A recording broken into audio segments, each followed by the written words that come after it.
Sekolah ini telah berjaya menampilkan kehebatan, keterampilan dalam bidang STEM.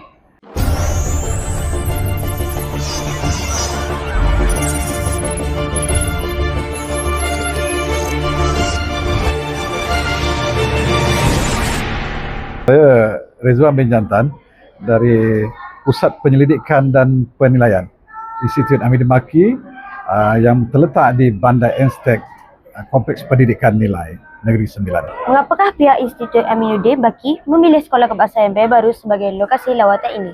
Kenapa kita memilih SK Bayan Baru sebagai lokasi lawatan penanda arasan bagi kali ini?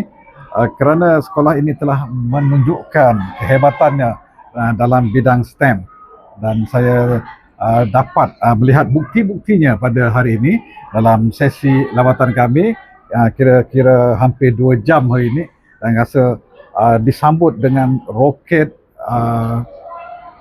di peringkat awal tadi.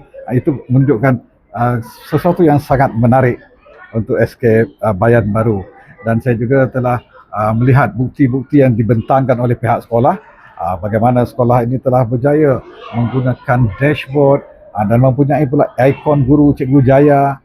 Semuanya sangat menarik.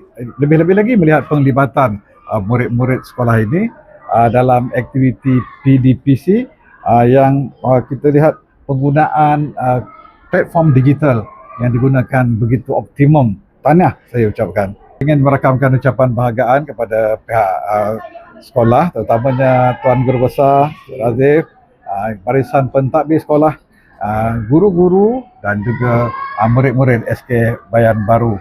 Saya rasa sangat berbangga kerana sekolah ini telah berjaya menampilkan kehebatan, keterampilan dalam bidang STEM. Dan ini semua adalah perkara yang sangat menarik bagi anak-anak murid.